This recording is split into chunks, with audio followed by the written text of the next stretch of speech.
What is going on, everybody? Welcome back to a new episode of Just Another Day.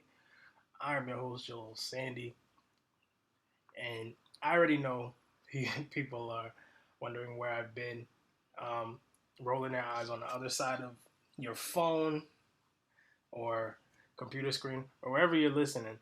Um, the podcast has gone through a bit of a rebrand. There's a new cover art, a slight change to the name. I took the word podcast out. Nothing major. Um, in addition to some personal things, but I won't get into that. But I'm back for good. I'm gonna get this thing rolling.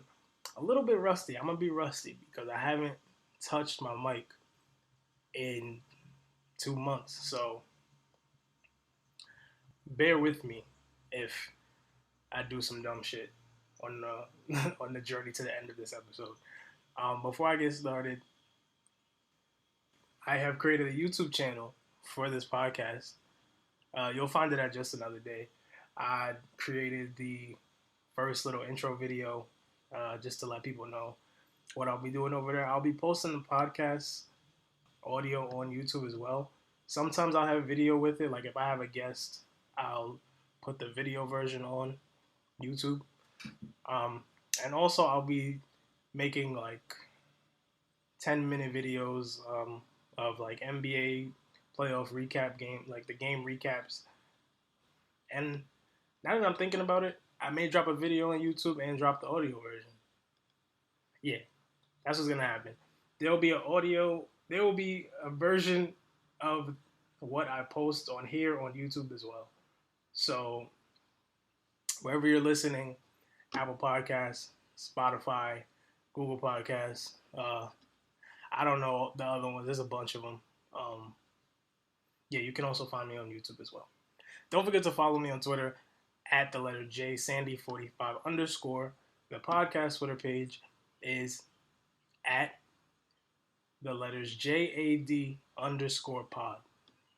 That I feel like that's a lot less complex than what it used to be. So yeah, that should be easier to remember than whatever it was before. I can't remember what it was. But I tried to like squeeze in Just Another Day pod and I couldn't, so I took some letters out and a bunch of shit. All right. So today we're going to talk about the NBA. The second round is now live. There have been 3 series have started already. And the Clippers and Jazz play tonight. Before I get into who I think is going to win each series, I just want to talk about the playoffs in general. These playoffs have been strange and weird, but also I've taken a liking to how different it is.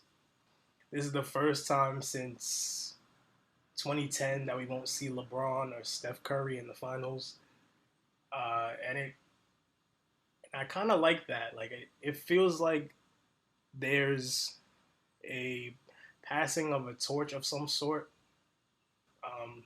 The new and up and coming stars are telling the established superstars like I'm here, like Luka, Doncic, Trae Young, Donovan Mitchell, Devin Booker. All these guys are still in the playoffs, and I feel like the only established superstars that are still in the playoffs right now are Kawhi Leonard, Nikola Jokic, Joel Embiid. Every other team is being let. Oh, well, and the Monster Brooklyn Nets. Forgot about them. We'll get into them in a minute. And I like how there will be a new champion of like someone that we haven't seen in a very long time. Like the Nets have never won a championship. I don't believe the Jazz have either. The Clippers haven't. The Bucks haven't won since the 70s. Yeah, every team has not had recent championship success. So I think that that's pretty interesting. Just my thoughts on the playoffs as a whole. I know the media will try to string together how the playoffs will be terrible without LeBron. It'll be terrible without Steph. If you love basketball like you say you do, there's been great basketball played in these first two rounds so far. Devin Booker has been balling out. Trae Young balling out. Got Knicks fans mad as hell for no reason. They were happy they won one game, and Trae Young said, "Nah, shut all that shit up." Uh, and you still have a villain of the. I feel like the Nets are still the villain of the league, the villain for fans at least. I don't think anybody wants to see the Nets win a championship outside of the Nets. So you have your villain, you have your superstars, you have your young stars. Just because LeBron and Steph are not in the playoffs doesn't mean that it's going to be trash. I think I'm interested to see what the finals matchup is, even if it's like Jazz Hawks or some shit.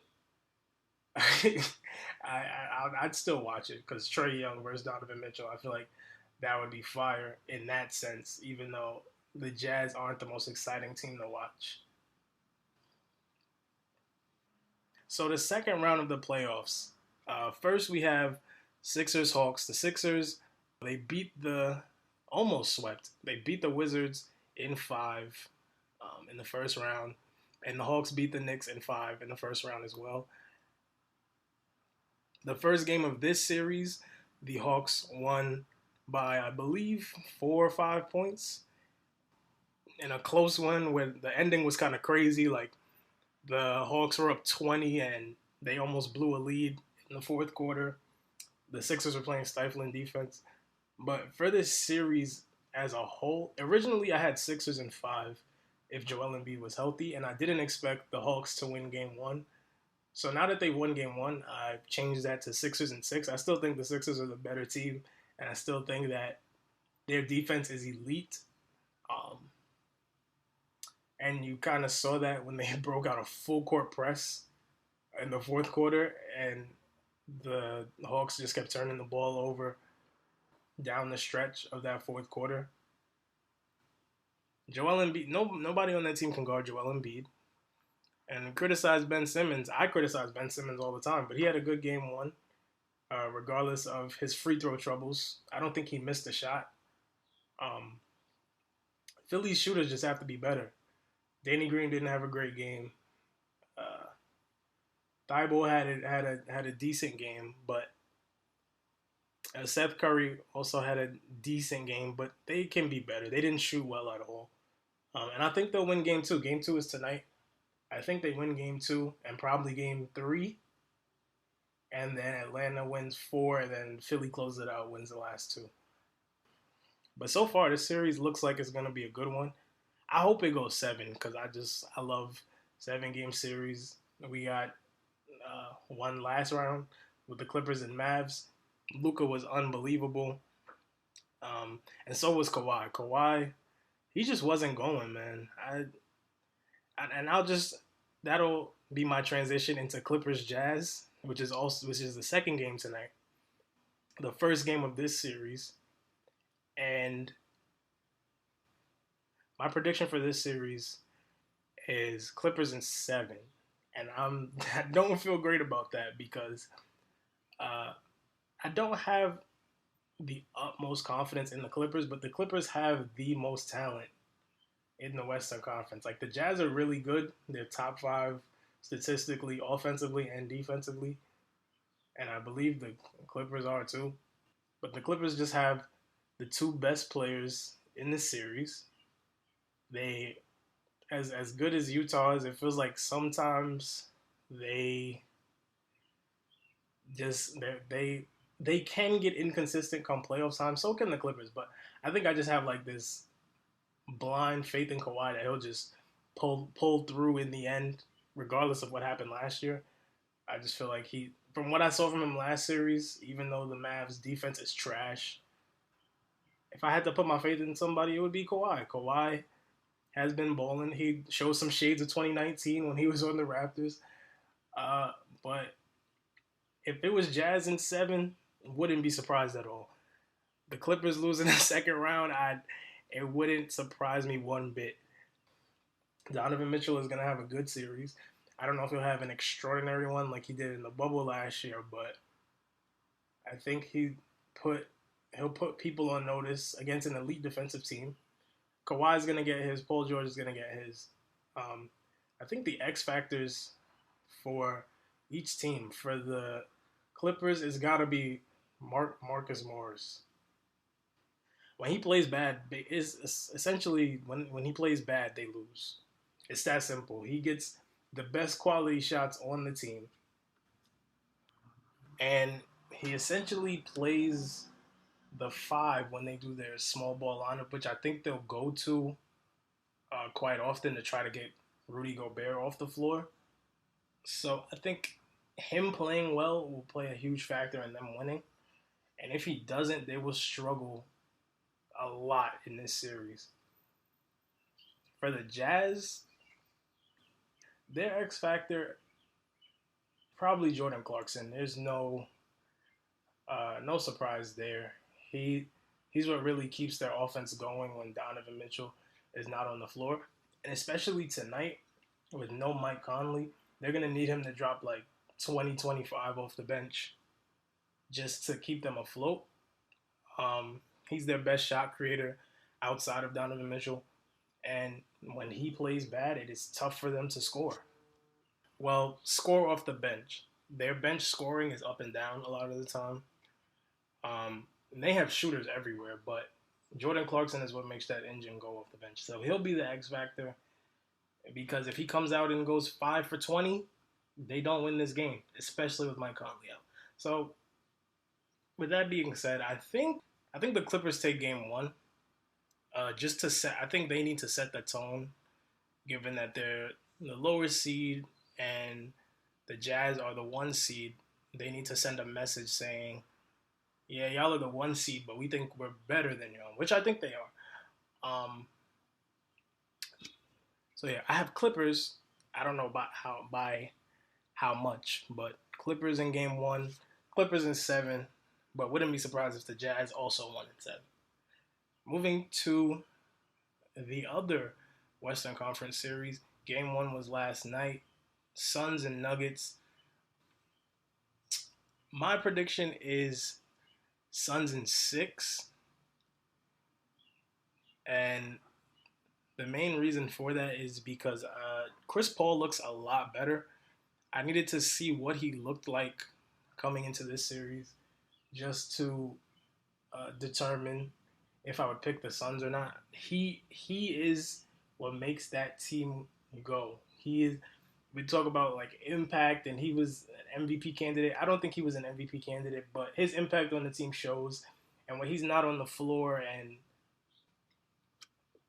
they have to bring in Cameron Payne, who played well last series, but I'm, you can't rely on his production every game. So Chris Paul's health was definitely one of the main factors that I was looking towards going into this series. The reason that I didn't pick the Nuggets is because I just don't think that the supporting pieces around Nikola Jokic is going to give him enough support where he can win more than 2 or 3 games. Michael Porter Jr. is a nice young player. When he gets hot, he looks like one of the best young players in the league, but when he's cold, he is ass. So, um, Jokic is the MVP, and Jokic is unguardable. He's unstoppable. But they need guys like Austin Rivers and Campazzo and Monte Morris and JaMychal Green to step up for 4 games. And I'm not sure if they can do that against this Phoenix team who is really good on defense and can match them on offense. It's different when you're playing the Trailblazers who don't play defense at all. So, like I said, with all due respect to the Nuggets and the MVP of the league, Suns in six, and I'd be shocked if this series went further than that. And for the last series of the second round, the guys who I just called the villains of the league, the Nets versus the Bucks. My prediction originally was Nets in seven. And after these first 2 games, I don't think this series is gonna go at past 6 games. Like at most, it's going six. And just because I'm an optimist and I want to see the most games that I think would be possible, I'm going Nets in six. Even though I wouldn't be surprised if it was four after these first 2 games. The Bucks look like absolute garbage. The Nets are just a juggernaut of a team, especially on offense, and I'll give them credit defensively as well. They've looked unbelievable on defense the first 2 games of this series, and they don't even have James Harden, which is the scariest thing. Like they don't have their best facilitator and playmaker, and they're still scoring 130 in the games, 140, blowing teams out by 40 points. And as for the Bucks, I'll leave the Giannis slander for when they lose this series because I truly don't think they'll win. But Drew Holiday, Chris Middleton, Brooke Lopez, Bryn Forbes, Bobby Portis, all those guys, they just have to be better. In game one, Giannis looked good. He had a great game, and no one else showed up. Chris Middleton laid an egg in game one. And then in game two, I don't think Giannis played particularly well, even though his numbers might indicate otherwise. But Chris Middleton especially has to be better. You're the second option on this team. You're the closer on this team. You're the main bucket getter on this team. Like they give you the ball to ISO and go get a bucket, and you can't score over 6'2", 6'3" Kyrie. And then that's no shade to Kyrie, but Kyrie is no elite defender. He's played really good defense in this series, but we've seen Chris Middleton shoot over defenders, smaller defenders that are better than Kyrie, and now all of a sudden this team is acting like they're playing scared. Maybe they fooled us. Maybe they tricked us.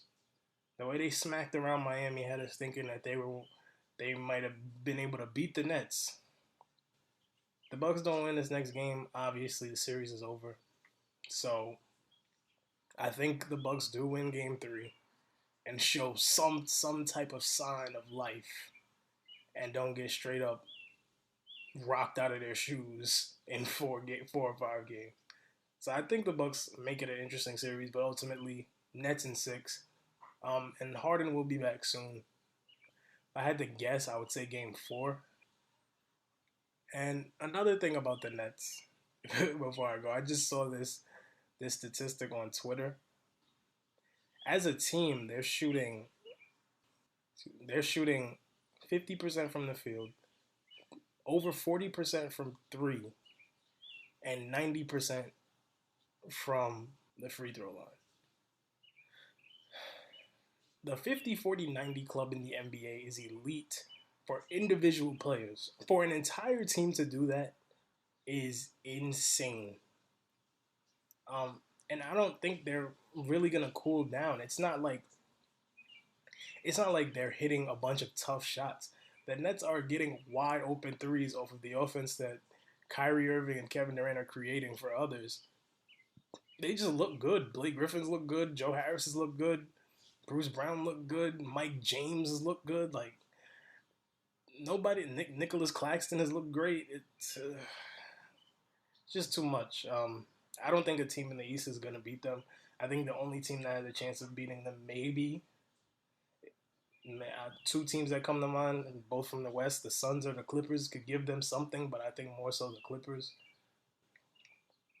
So yeah, if you're not rooting for the Nets, the Clippers are your only hope to slow them down, or the basketball gods. If more injury ensues, then that's another conversation for another day. But just to go over my predictions, Sixers in 6, Nets in 6, Clippers in 7, and Suns in 6. And that is all I have for today. As I mentioned before, the audio version for this episode will be on YouTube. You can, if you're listening on Spotify, you can follow me. If you're listening on Apple Podcasts, don't forget to subscribe. Leave a rating, 5-star review. all that good shit, so people could see the work that we're putting in over here. And if you're listening on YouTube, don't forget to subscribe and like and comment. Give suggestions on what you want to see and what type of videos you would want me to make, like what you want me to talk about. And with that being said, I will see you all later in the week. I think I'll make a video on one of these games coming up later in the week. And if not later in the week, then definitely next week.